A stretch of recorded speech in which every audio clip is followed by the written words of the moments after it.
everyone, welcome back to Corporate Decoder, the place where we decipher corporate filings so you don't have to. Today we're diving into Abacus Global Management's latest 10K, their annual report. This one's a bit like a choose-your-own-adventure novel, except instead of fun, you get footnotes. Buckle up. It's all about alternative asset management, lifespan data, and some new acquisitions. But did it all work out? Let's find out.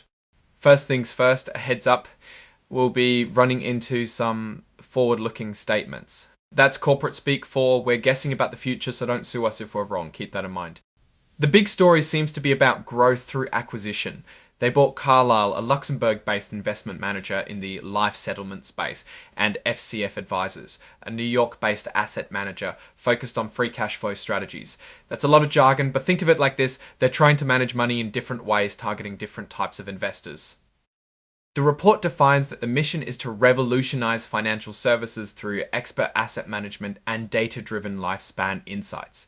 But let's ignore the mission for now and see what the financial numbers say. They're not just buying and selling life insurance policies anymore. They're also moving into technology, offering services like mortality verification. That means using data to predict how long people will live, which is actually pretty useful for pension funds and insurance companies. This is ABL tech, as they call it, and we will see how well it does later.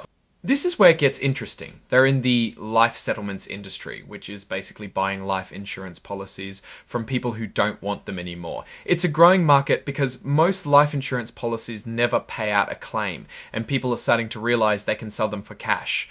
To get more of these policies, they use 3 channels, including a network of around 30,000 financial advisors and agents. That's channel 1. Second, there's direct to consumer. And third, traditional settlements brokers that they intend to slowly reduce over time. Okay, so they buy these policies, but what do they do with them? They have 2 options. Trade them to other investors or hold them and wait for the payout.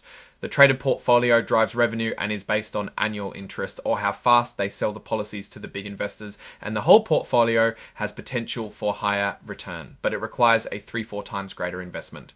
So who's trying to steal their lunch? The report mentions numerous competitors, but primarily in the insurance business, so basically life insurance settlements and mortality verification companies. Moving on to the risk factors, which is basically a list of everything that could go wrong.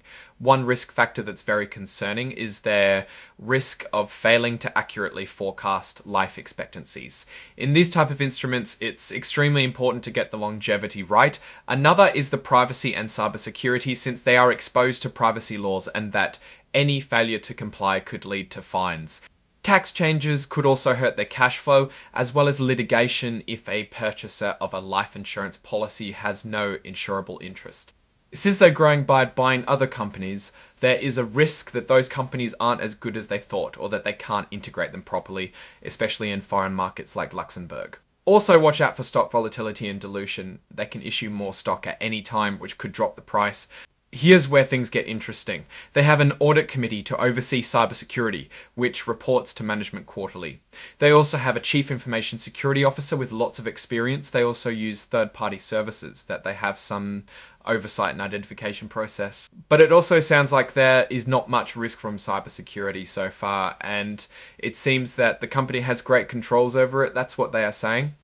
Their CIO also has over 10 years of experience, and so that's always nice to see. All right, let's dive into the numbers. These numbers are in thousands, so let's keep that in mind.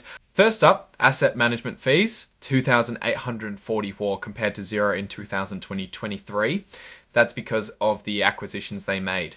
Next up, active management, 102,819 2024 compared to $61,195 in 2023. A jump of 68%, a combination of a spike in spread revenue in trade sales plus third-party portfolio servicing. Origination fees are also up, $5,457 versus $4,203, 70% increase, driven by more policies being originated. Nice to see. But portfolio servicing fees are down $772 versus $1,000 in 2023. A decrease of 23% because a reduction in number of policies serviced. Okay, not so nice to see. And the new technology services segment only generated $33. Yes, that's correct. Of course, costs are also up, with cost of revenue up $11,371 versus $6,490 in 2023, mostly due to sales staff increases and stock-based payments. So the gross profit went from $59,911 to a $100.52 for $42 for 2024, a jump of almost 70%, so not bad.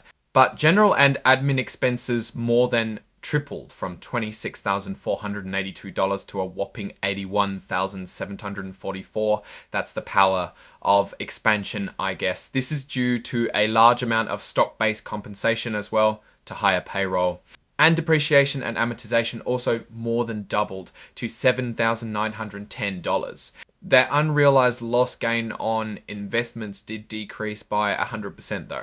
Then they reported interest costs are also up because of additional debt, reporting $16,279. Luckily, interest income is also up by a large margin. As a final note, their income tax benefit is $5,484 compared to around $1,500 the prior year. And all this culminates to a net loss from $9,516 to negative $23,961. Yikes. Overall, you could say they're at that stage where they are investing heavily into growth with an eye towards larger profitability later. It's a risky stage to be, but it's an important one. One of the interesting side notes in the report is the estimate that $33 billion is left on the table of lapsed life insurance policies each year. If they truly do sit at the heart of the life settlements industry, we will be seeing them capture a bigger piece of that pie as the company moves forward. If their proprietary tech comes to fruition, it will help maintain the top market position. One major risk to monitor is that they need to be able to raise capital in order to continue to fund operations. So this is an all or nothing risky bet. And of course, the report mentions the standard risk that it might not be able to keep up with financial reporting due to poor management as a public company. They also have a lot of debt, something to keep an eye on. If we are to believe management and combine the companies into a pro forma combined scenario, the company lost less money this year. 1137 loss compared to a pro forma last year, exiting 3,737 profit. But that doesn't account for increased executive compensation. So overall, the numbers this year are pretty bleak, with a lower net revenue compared to last year.